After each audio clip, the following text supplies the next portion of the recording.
Hello everyone, मी मारुती जाधव आपलं सर्वांचं Dalvi digital अकॅडमीमध्ये हार्दिक स्वागत करतो.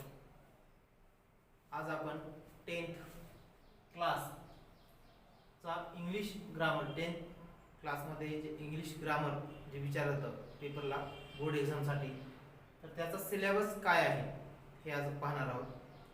तर पहा, सर्वप्रथम पाहूयात आपण 10वीच्या बोर्ड एक्झाममध्ये काय विचारलं होतं. Question tag. क्वेश्चन टॅगला टेल टॅग असंही म्हणतात. त्यानंतर आहे आर्टिकल्स. आर्टिकल्स 3 प्रकारचे असतात, अ अँड द. त्यानंतर टेन्स आणि त्याचे उपप्रकार. त्यानंतर व्हॉइस. व्हॉइसला मराठीमध्ये प्रयोग म्हणतात. त्यानंतर पुढचा टॉपिक आहे parts of speech. Parts of speech म्हणजेच याला मराठीमध्ये शब्दांच्या जाती असं म्हणतात. त्यानंतर वर्ड फॉर्मेशन. वर्ड फॉर्मेशन म्हणजेच शब्द बनवणे. नाउन, ॲडजेक्टिव्हज, व्हर्ब्स अँड वर्ब्स हे शब्द तयार करणे. त्यानंतर पुढचा टॉपिक आहे मॉडेल ॲक्झिलरीज.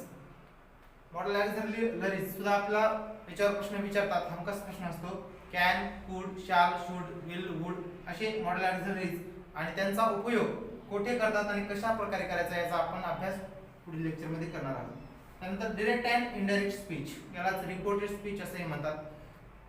याचा सुद्धा डायरेक्ट मधून इनडायरेक्ट आणि इनडायरेक्ट मधून डायरेक्ट स्पीच कशा प्रकारे करतात याचा अभ्यास आपण करणार आहोत. त्यानंतर पुढचा टॉपिक आहे डिग्री ऑफ कंपॅरिझन. त्यानंतर पुढं क्वेश्चन फॉर्मेशन. त्यानंतर यूज ऑफ पंक्च्युएशन मार्क. विरामचिन्ह. पंक्च्युएशन मार्क म्हणजे विरामचिन्हे. विरामचिन्हांचा उपयोग कोठे केला जातो याचा आपण अभ्यास या पुढच्या लेक्चरमध्ये करणार आहोत. त्यानंतर पुढचा टॉपिक आहे त्यानंतर नेक्स्ट काइंड्स ऑफ सेंटेन्सेस म्हणजे वाक्यांचे प्रकार. कंपाऊंड, सिंपल, कंपाऊंड, कॉम्प्लेक्स वाक्यांचे प्रकार. त्यानंतर डिफरंट काइंड्स ऑफ क्लॉज. क्लॉजेसचे वेगवेगळे जे प्रकार आहेत याचा सुद्धा अभ्यास आपण करणार आहोत. काइंड्स ऑफ सेंटेन्स आणि डिफरंट काइंड्स ऑफ क्लॉज हे खूप दोन महत्त्वाचे टॉपिक आहेत आणि याच्यावर हमखास प्रश्न परीक्षेमध्ये 10वीच्या विचारला जातो. त्या पुढचा टॉपिक आहे नॉन फिनाइट्स. याच्यामध्ये आपण कशाचा अभ्यास करणार आहोत पहा. फिनाइट्स, जेरंड्स आणि पार्टिसिपल्स. त्यानंतर पुढचा टॉपिक आहे यूज ऑफ प्रीपोजिशन. प्रीपोजिशन म्हणजे शब्दयोगी अव्यय. या शब्दयोगी अव्ययांचा उपयोग कोठे करतात आणि कसा करतात याचा सुद्धा आपण अभ्यास करणार आहोत. आणि शेवटचा टॉपिक ॲक्रॉस्टिक्स. ॲक्रॉस्टिक बनवणे याचा सुद्धा आपण अभ्यास करणार आहोत. तर मग अशा प्रकारे तुम्हाला जवळपास हे ग्रामर, इंग्रजी विषयाचं ग्रामर 10वीच्या सिलेबसला आहे. आणि याशिवाय वेगवेगळे टॉपिक्स म्हणजे जे 8वी पर्यंत 8वी 9वी पर्यंत जे ग्रामर लँग्वेज स्टडीमध्ये विचारलं जे होतं किंवा विचारतात त्याचं सुद्धा आपण रिव्हिजन वेळोवेळी घेणार आहोत. अशा प्रकारे ग्रामरमध्ये मग आज आपण पहिला जो टॉपिक आहे क्वेश्चन टॅग आज सुरुवात करणार आहोत.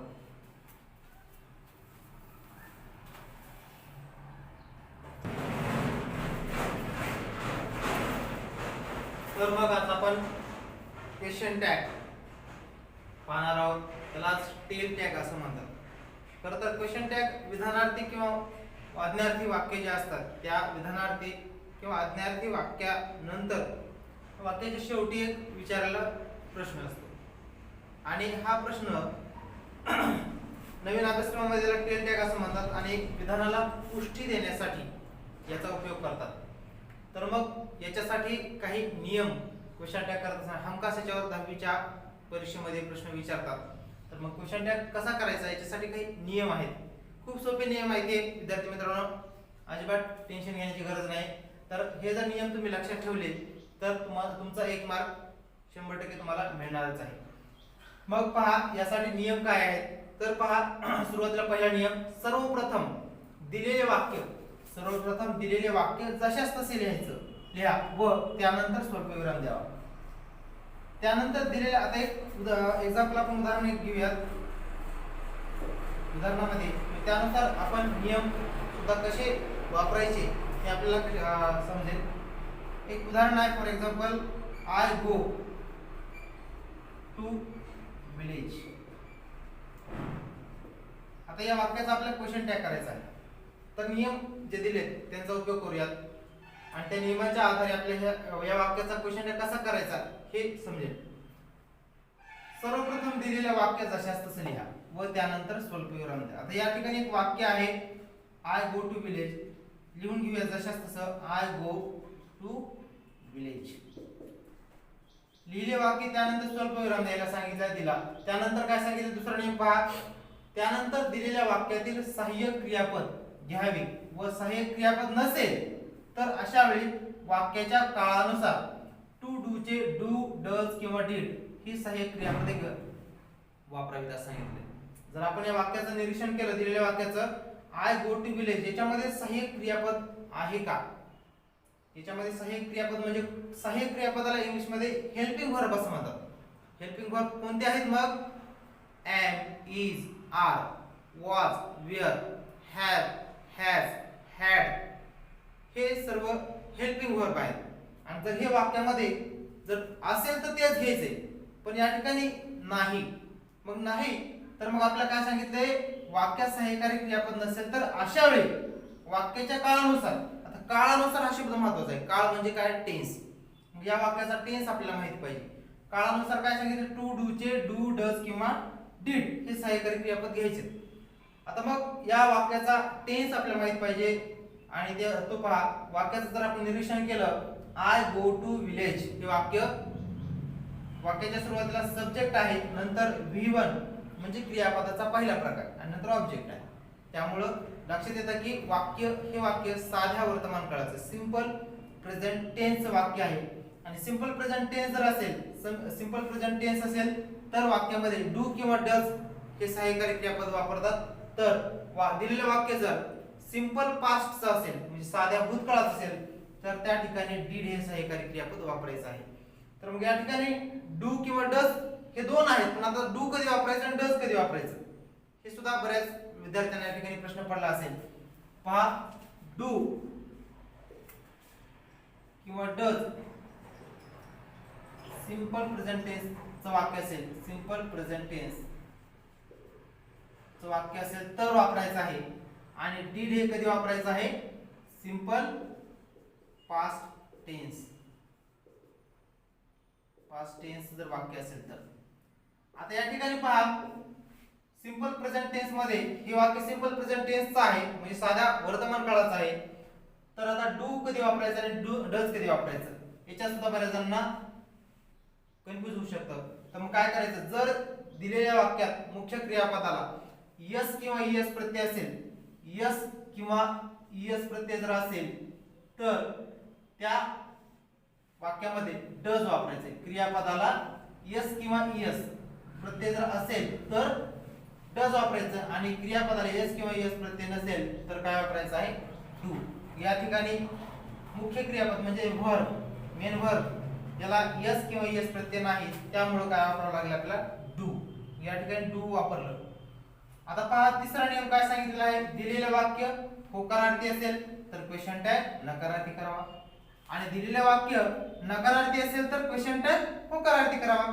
यानुसार आता पहा, दिलेलं वाक्य होकारार्थी, होकारार्थी म्हणजे पॉझिटिव्ह आणि नकारार्थी म्हणजे निगेटिव्ह.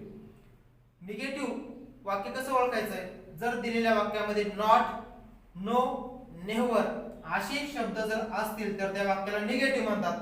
पण या ठिकाणी या वाक्यामध्ये नॉट नाही, नेव्हर नाही किंवा नो पण नाही, म्हणजे हे वाक्य कसं आहे? पॉझिटिव्ह. मग पॉझिटिव्ह म्हणजेच होकारार्थी आहे आणि होकारार्थी असेल तर क्वेश्चन टॅग काय कसं करायचं आपल्याला? नकारार्थी. आता नकारार्थी करायचं आहे, मग सहाय्यकारी क्रियापद जे आहे दिलेलं आपल्याला, आता घेतलेलं डू, त्यानंतर आपल्याला डू नॉट असं लिहावं लागतं. पण क्वेश्चन टॅग मध्ये करत असताना मात्र हे संक्षिप्त रूपामध्ये शॉर्ट फॉर्म मध्ये लिहायचं असतं, म्हणून डू नॉट असं लिहिण्याच्या या ठिकाणी आपल्याला डोंट असं लिहावं लागतं. आणि मग हा तिसरा नियम सुद्धा आपण या ठिकाणी यूज केलेला आहे, वापरलेला आहे. आता पहा शेवटचा चौथा नियम, शेवटी वाक्यातील कर्त्याला, शेवटी म्हणजे हे जे वाक्य आहे वाक्यातील कर्त्याला अनुसरून सर्वनामी कर्ता घ्यावा व वाक्याच्या शेवटी प्रश्नचिन्ह द्यावे. आता या वाक्यात पहा, दिलेल्या वाक्यामध्ये जर कर्ता म्हणजे काय? सब्जेक्ट. वाक्यातील सब्जेक्ट जो आहे, जर समजा वाक्याचा कर्ता जर सर्वनाम असेल म्हणजे प्रोनाउन असेल, प्रोनाउन्स कोणकोणते आहेत पहा, ही, शी, इट, दे, वी, यू हे काय आहेत? प्रोनाउन्स आहेत। आणि हे जर असतील तर ते जशाच तसं घ्यायचंय। जर हे नसतील, एखाद्या मुलाचं नाव असेल, मेलचं नाव असेल, मेल, इथं राम आहे, तर मात्र मग आपल्याला या ठिकाणी वाक्याच्या शेवटी ही असं सर्वनाम घ्यावं लागेल। जर इथं श्याम आहे तर काय घ्यावं लागेल? ही। कर्ता जर वाक्याचा असेल म्हणजे पुरुष असेल कोणताही तर ही घ्यायचंय, स्त्री असेल तर शी घ्यायचं आहे, निर्जीव असेल तर इट घ्यायचं आहे, आणि जर अनेक वचनी कर्ता असेल तर त्यासाठी दे हे सर्वनाम घेतात। आता या ठिकाणी आय ऑलरेडी सर्वनाम आहे, प्रोनाउन आहे, त्यामुळं आय जशास तसं आपल्याला या ठिकाणी काय करावं लागेल? घ्यावं लागेल। आणि मग या वाक्याच्या शेवटी काय करायचंय? प्रश्नचिन्ह द्यायचं आहे। तर अशा प्रकारे ह्या वाक्याचा म्हणजे या नियमांचा उपयोग जर आपण केला तर खूप सोप्या पद्धतीने आपल्याला क्वेश्चन टॅग समजेल आणि अशा पद्धतीने आपलं वाक्य होईल I go to village comma don't I आणि प्रश्नचिन्ह। तर अशा प्रकारे एकदम सोप्या पद्धतीने आपण हा क्वेश्चन टॅग शिकणार आहोत। त्यानंतर आता दुसरं काही सेंटेन्स पाहूयात आपण आणि त्यांचे सुद्धा कशा प्रकारे क्वेश्चन टॅग या नियमांचा उपयोग करून केले जातात पाहूयात पुढील उदाहरणे।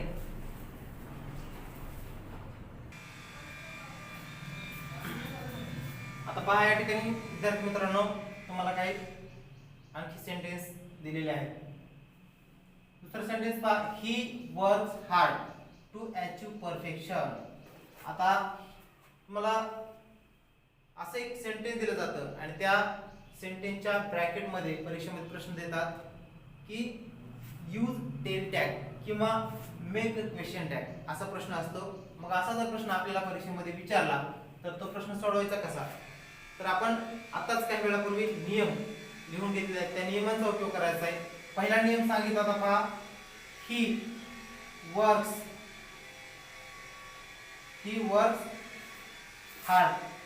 पहिला नियम होता वाक्य जशास तसे लिहावे व त्यानंतर स्वल्पविराम द्यावा। He works hard to achieve perfection comma. त्यानंतर दुसरा नियम सांगितला वाक्यात जर दिलेल्या वाक्यात सहाय्यकारी क्रियापद असेल तर तेच घ्यावे आणि नसेल तर टू डू चे डू डज किंवा डिड हे सहाय्यकारी क्रियापद घ्यायचं होतं। आता या वाक्यामध्ये सहाय्यकारी क्रियापद आहे का? नाही। म्हणजे am is are was were किंवा have has had can could shall should will would हे सहाय्यकारी क्रियापद नाहीत, त्यामुळं आपल्याला टू डू चं सहाय्यकारी क्रियापद घ्यायचंय। पण आता टू डू चे तीन आहेत डू डज किंवा डिड। आता हे वाक्य पहा काळानुसार घ्यायचं आहे तर वाक्य subject plus V1 plus object आहे, रचना V1 आहे, क्रियापदाचं पहिलं रूप आहे आणि दिलेले जे वाक्य आहे त्या वाक्यातील मुख्य क्रियापदाला यस किंवा यस प्रत्यय लागला तर काय घ्यायचंय? डज। मग होकारार्थी वाक्य आहे त्यामुळे नकारार्थी करावं लागेल क्वेश्चन टॅग। आता मग डज डझंट असं आपल्याला नकारार्थी करावं लागेल। त्यानंतर पुढचा नियम आहे त्या पुढचा नियम की वाक्यात जो कर्ता आहे सब्जेक्ट तो सब्जेक्ट सर्वनाम घ्यायचा आहे आणि मग या वाक्याचा सब्जेक्ट आहे ही आणि वाक्याच्या शेवटी प्रश्नार्थक चिन्ह। तर अशा प्रकारे या वाक्याचा क्वेश्चन टॅग होईल। त्यापुढं दुसरं वाक्य Ashoka look younger. Ashoka look younger या वाक्याचा क्वेश्चन टॅग अशोका। तुम्ही सुद्धा स्वतः नोटबुक मध्ये हे वाक्य लिहायचे आहेत आणि त्याचा क्वेश्चन टॅग करायचा आहे आणि कमेंट्स मध्ये सांगायचंय अशोका लुक यंगर कॉमा। आता या ठिकाणी पहा मुख्य क्रियापद नाही, मुख्य क्रियापद आहे पण या ठिकाणी सहाय्यकारी क्रियापद नाही। मग लुक हे V2 आहे, subject plus V2 plus object. V2 असेल तर म्हणजे V2 फॉर्म्युला काय आहे? सिंपल पास्ट टेन्स, साध्या वर्तमान काळाचा, भूतकाळाचा। साधा भूतकाळ असेल तर डीड हे सहाय्यकारी क्रियापद घेतात आणि डीड या ठिकाणी आपल्याला सहाय्यकारी क्रियापद घ्यावं लागेल आणि नकारार्थी वाक्य करावं लागेल डिडंट। आता या ठिकाणी पहा अशोक हा काय आहे? पुरुष आहे। पुरुष जर असेल तर इथं जर आपण अशोका घेतलं तर तेव्हा योग्य ठरेल का? नाही, कारण की आपल्याला नियम काय सांगितलाय की वाक्याच्या कर्त्यानुसार सर्वनाम घ्यायचे। कर्ता पुरुष आहे अशोका, तर इथं अशोका आहे त्यामुळं कर्त्यानुसार सर्वनाम येईल ती आणि वाक्याच्या शेवटी प्रश्नार्थक चिन्ह। अशा प्रकारे वाक्य होईल। याचं उत्तर Ashoka look younger comma didn't he. त्यानंतरचं वाक्य पहा, आशा आणि लता परचेस्ड कार. हे वाक्य सुद्धा कसं होईल पहा, Asha and Lata purchased car, comma या ठिकाणी B2 आहे त्यामुळे डिडंट. आता पहा, इथं आशा आणि लता मुली आहेत. इथं एक मुलगी जर असतं तर सर्वनाम शी आलं असतं, पण दोघी आहेत, दोघी प्लुरल आहे, प्लुरल.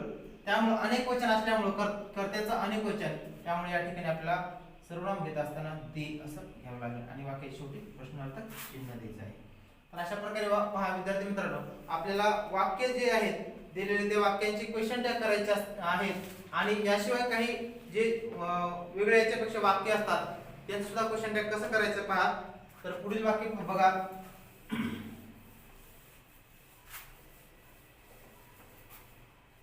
आता काही क्वेश्चन टॅग करत असताना क्रियापदाचे जे रूप आहेत, क्वेश्चन टॅग करत असताना एक नियम लिहून घ्या वाटल्यास. क्वेश्चन टॅग करत असताना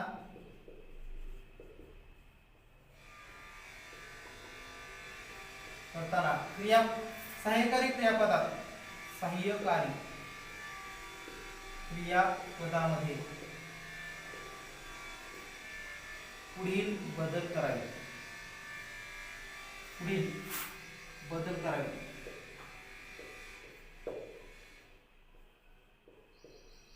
आता काय बदल करायचे पुढील पहा. जर समजा एखाद्या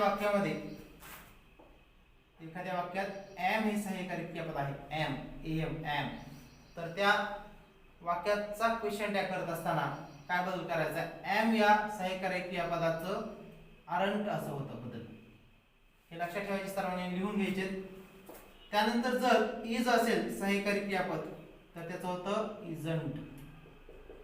त्यानंतर पुढं जर समजा आर असेल दिलेल्या वाक्यामध्ये सहाय्यकारी क्रियापद तर त्याचं सुद्धा आरंट होईल. आता पहा, या ठिकाणी बरेच जण कन्फ्यूज होतील. एम या सहाय्यकारी क्रियापदाचं काय झालेलं आहे, आरंट, आणि परत आर चं सुद्धा काय झालेलं आहे, आरंट. म्हणजे हा बदल दोन्हीचा लक्षात ठेवायचा आहे. आर जरी असेल तर आरंट होईल, एम असेल तरी आरंट होतं.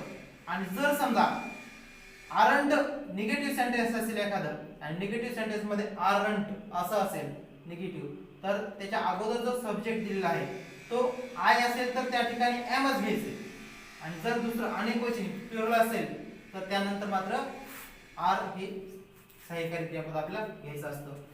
त्यानंतर पुढे पहा बदल, त्याचं एक एक्झाम्पल आपण पाहूयात. वाचा बदल होईल वाजंट. पुढे वेअरचा बदल काय होणार, वेअरंट. त्यानंतर हॅजचा बदल काय होईल, हॅजंट. हॅज हे टू हॅवची सहाय्यकारी क्रियापद आहेत, टू हॅवची रूप आहेत. हॅवचं होईल हॅवंट. त्यानंतर हॅडंट. त्यानंतर पुढे आहे शालचं होईल शांट. हे लक्षात ठेवा, पहा बरेच जण इथं कन्फ्यूज होतात. त्यानंतर विल जर सहाय्यकारी क्रियापद असेल तर विलचा बदल होतो ओन्ड. तसंच कॅन असेल कॅन, कांट. त्यानंतर जर मे असेल मे.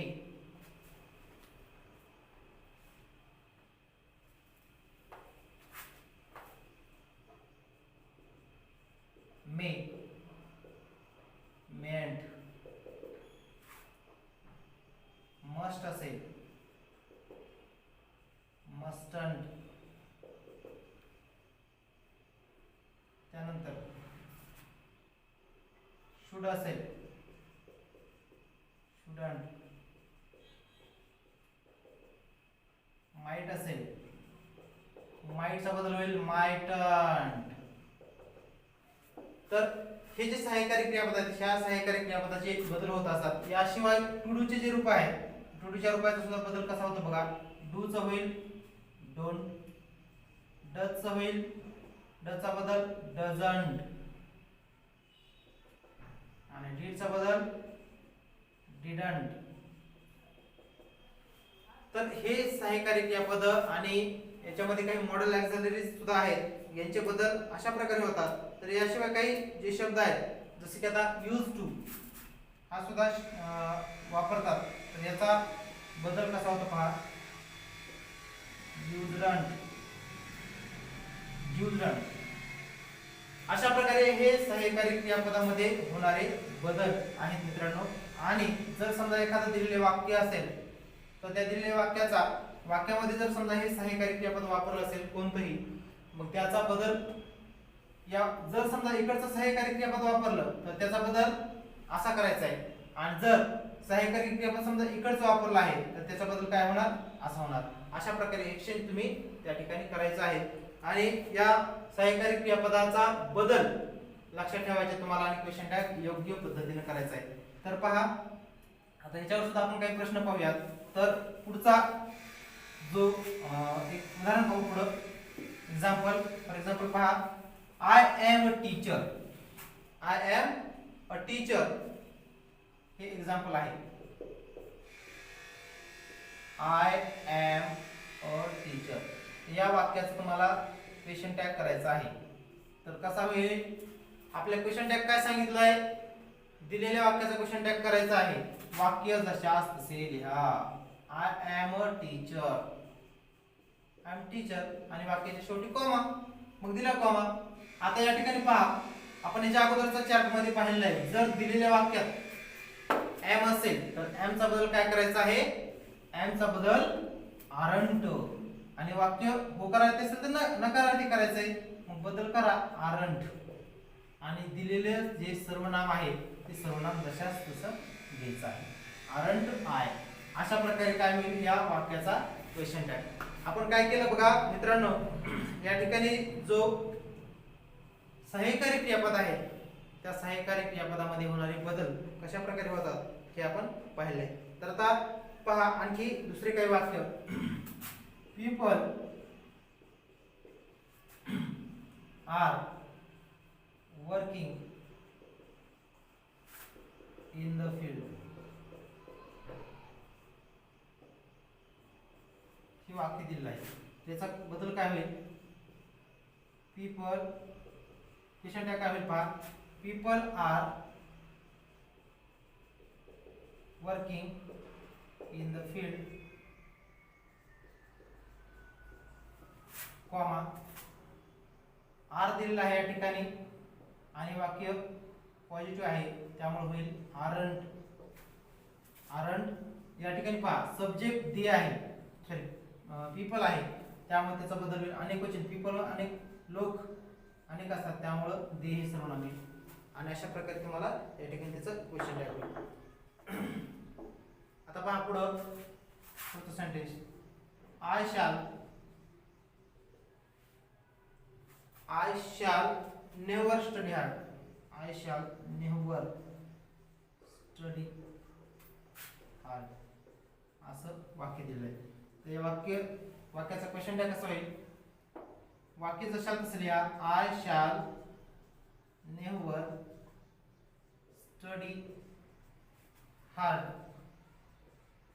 कॉमा, दिलेल्या वाक्यात शाल हे काय आहे, हेल्पिंग वर्ब आहे. आणि जर वाक्याचं निरीक्षण केलं तर याच्यामध्ये काय आहे, नेव्हर, म्हणजेच नो नॉट नेव्हर जर असेल तर वाक्य कसं असतं, नकारदर्शक असतं. नकारदर्शक याला निगेटिव्ह सेंटेन्स म्हणतात. निगेटिव्ह असेल तर मग कसं करायचं असतं क्वेश्चन टॅग, होकारदर्शक. मग होकारदर्शक करा. आता होकारदर्शक करण्यासाठी काय करावं लागेल, हे नेव्हर काढून टाकायचे. मग आता या ठिकाणी कसं होईल पहा, शाल आणि आय. अशा प्रकारे आय शाल नेव्हर स्टडी हार्ड या वाक्याचा क्वेश्चन टॅग होईल. आय शाल नेव्हर स्टडी हार्ड, शाल आय. त्यानंतर पुढे पहा. आता आणखी काही एक्झाम्पल घेऊयात. जसे की सीता इज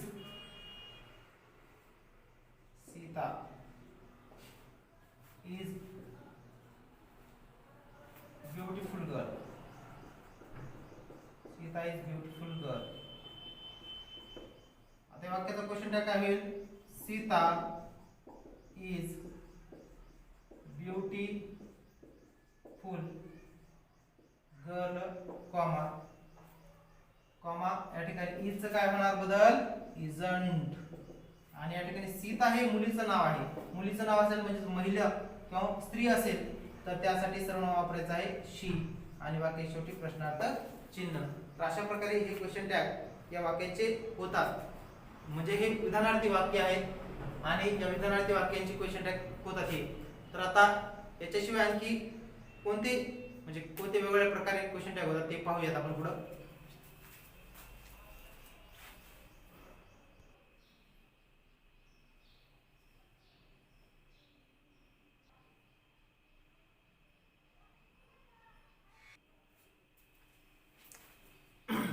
तर पहा मित्रांनो, आज्ञार्थी वाक्य दिलेले वाक्य जर पुढचा नियम दिलेले वाक्य जर आज्ञार्थी असेल, आज्ञार्थी म्हणजे इम्परेटिव्ह सेंटेन्स, तर त्या वाक्याचा क्वेश्चन टॅग विल यू असा करावा.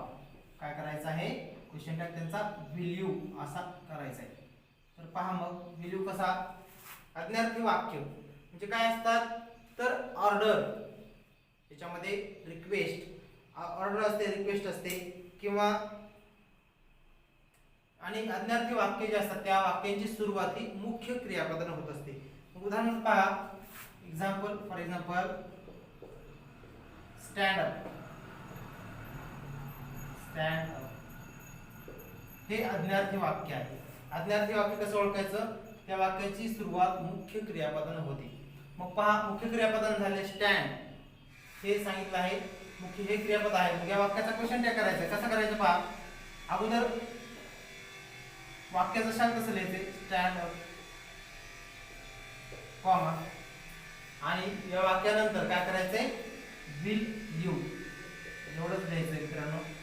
अशा पद्धतीने हा इतका सोपा हा क्वेश्चन टॅग आपण या ठिकाणी करतो किंवा करायचा आहे. आणि काही अवघड आहे त्याच्यामध्ये? काहीच अवघड नाही. पहा काय करायचं? आज्ञार्थी वाक्याचं शांत लिहायचं, कॉमा द्यायचं आणि विल यू लिहायचं आहे. कशाचं पण? आज्ञार्थी वाक्य पाहिजे ते. क्वेश्चन टॅग कोणत्या वाक्याचा विल यू होतो? आज्ञार्थी वाक्य. मग ते वाक्य आपल्याला माहिती पाहिजे. आता पहा पुढचं sentence, obey the elders. Obey the elders. आता हे वाक्य सुद्धा कसं आहे? आज्ञार्थी, कारण क्रियापदाने सुरुवात झालेली आहे. त्यामुळे करायचं सुद्धा question tag obey the elders comma obey the elders comma will you. Will you अशा पद्धतीने याचा क्वेश्चन टॅग होईल विल. त्यानंतर पुढचं sentence, ask the problem. Ask the problem. आता हे सुद्धा क्वेश्चन टॅग काय होईल? अगोदर जशाच तसे सेंटेन्स लिहा, ask the problem comma will you. वाक्यात शेवटी क्वेश्चन मार्क द्यायचा आहे. त्यानंतर पुढचं add a question tag. Add a question tag असं सेंटेन्स जर तुम्हाला आलं तर काय करायचं? मग याचा जर क्वेश्चन टॅग आला, विचारला गेला, तर तो कसं करायचा पहा, add a question tag comma कॉमाच्या नंतर त्या पुढे पहा, त्या पुढचा sentence, change the voice. Change the voice. Change the voice या वाक्याचं क्वेश्चन टॅग काय होईल? वाक्य जशाला तसं लिहा, change the voice comma will you आणि वाक्याच्या शेवटी प्रश्नार्थक चिन्ह. तर अशा प्रकारे आज्ञार्थी वाक्य जे आहेत या आज्ञार्थी वाक्याचे क्वेश्चन टॅग आपल्याला काय करायचे आहेत? विल यू असा करायचा आहे. आणि असे प्रश्न तुम्हाला परीक्षेमध्ये हमखास विचारले जातात. त्यानंतर पहा पुढचा म्हणजे पुढचाच एक नियम आहे जो की तो सुद्धा परीक्षेमध्ये विचारतात. तर मग ते सुद्धा आपल्याला पाहणं गरजेचं आहे. तर पाहूयात मग. लिहून घ्या पुढचा नियम. दिलेले वाक्य जर दिलेल्या वाक्याची सुरुवात दिलेल्या वाक्याची सुरुवात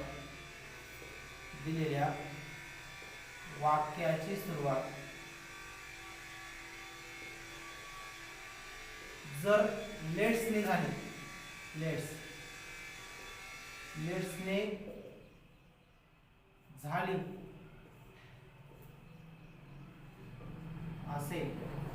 लेट्सने झाली असेल तर जर दिलेल्या वाक्याची सुरुवात लेट्सने झालेली असेल तर त्या वाक्याचा क्वेश्चन टॅग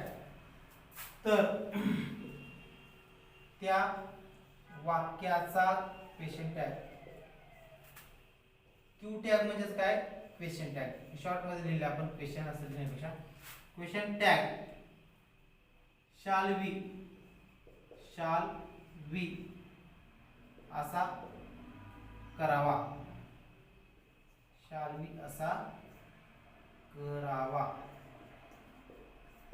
आता पहा काय सांगितलं आपल्याला की दिलेले वाक्य जर समजा लेट्सने सुरू होत असेल लेट्स म्हणजे काय तर लेट्स या शब्दाचा अर्थ होतो शाल काय होते त्याचा अर्थ वी शाल असा होतो म्हणून याचा क्वेश्चन काय करायचं हे शाल अगोदर घ्यायचं आहे आणि वी नंतर घ्यायचं फक्त एवढाच बदल आहे. मग आता एक्झाम्पल पहा सुद्धा क्वेश्चन टॅग कसा करायचा आहे. क्वेश्चन टॅग लेट्सच्या वाक्याचा पहा लेट्स आन्सर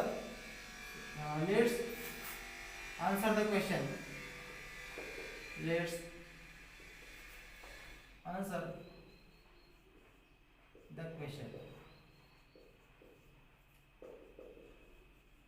आता या ठिकाणी पहा या वाक्याची सुरुवात कशाने झालेली आहे लेट अस असंही म्हटलं जातं. लेट्स या वाक्याने सुरुवात झालेली आहे. या वाक्याची सुरुवात जर लेट्सने झालेली आहे तर मग या वाक्याचा क्वेश्चन टॅग आपल्याला कसा करावा लागेल. अगोदर जशास तसं वाक्य लिहायचंय let's answer the question comma काय करायचं आहे शाल वी करा शाल वी आणि वाक्याच्या शेवटी प्रश्नार्थक चिन्ह मात्र विसरायचं नाही.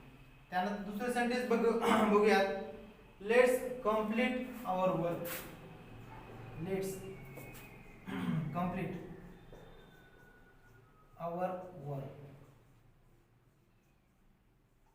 आता याचं सुद्धा क्वेश्चन टॅग काय होईल जशास तसं वाक्य लिहा लेट्स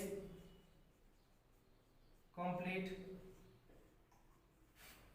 आवर वर्क कॉमा काय होईल क्वेश्चन टॅग शाल बी करा शाल बी आणि वाक्य शेवटी प्रश्नार्थक चिन्ह. तर अशा प्रकारे वाक्य जे आहेत ते त्यांचे वाक्याचे क्वेश्चन टॅग होतात. किंवा आणखी एक वाक्य पाहूयात लेट्स गो टू सिनेमा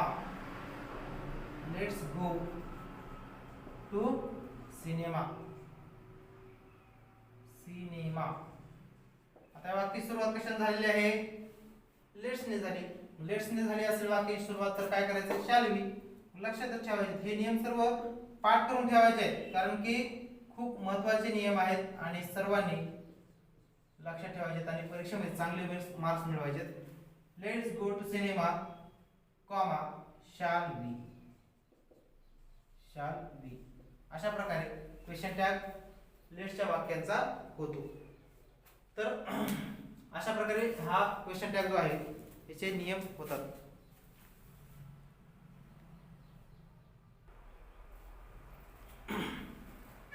आता पहा विद्यार्थी मित्रांनो दिलेलं वाक्य त्या पुढचा नियम आहे क्वेश्चन टॅग म्हणतात दिलेल्या वाक्यातील कर्ता जर एव्हरीवन एव्हरीबडी समथिंग समबडी किंवा नोबडी असेल तर ही सर्वनामे एकवचनी असून सुद्धा हे सर्वनाम कसे सगळे एव्हरीवन, एव्हरीबडी, समथिंग, समबडी आणि नोबडी हे एकवचनी कर्ते आहेत. पण हे एकवचनी असून सुद्धा या ऐवजी त्याचा क्वेश्चन टॅग करत असताना या ऐवजी अनेक वचनी सर्वनाम घ्यायचे आणि ते म्हणजे दे हे सर्वनाम घ्यायचे. मग काय होईल आता या वाक्याचा क्वेश्चन टॅग बघा. For example somebody went there. somebody वाक्याची सुरुवात कशाने झालेली आहे somebody. somebody went there हे वाक्य आहे. अगोदर जशाच लिहूया somebody went there कॉमा. आता या ठिकाणी वाक्य जे आहे somebody went there या ठिकाणी हे वाक्य पास्ट टेन्स आहे. went असं लिहिलंय त्यामुळे क्वेश्चन टॅग करत असताना सहाय्यकारी क्रियापद didn't असेल, did not आणि नकार दर्शक होईल didn't. somebody च्या ऐवजी काय होईल करता सब्जेक्ट they म्हणून या ठिकाणी वाक्य होईल somebody went there comma didn't they. अशा प्रकारे हे वाक्य होईल. त्यानंतर पहा someone will go.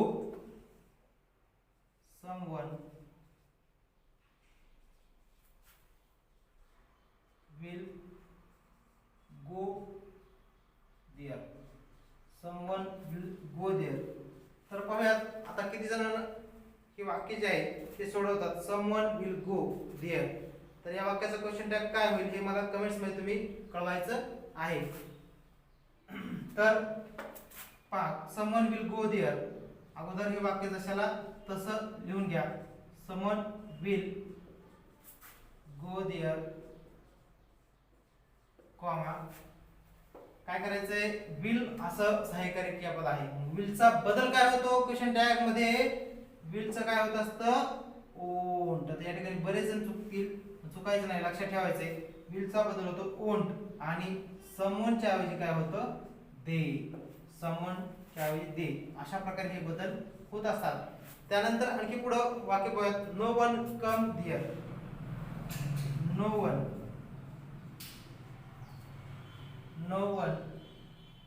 came there. आता या वाक्याचा क्वेश्चन टॅग कसा होईल no one came there चा no one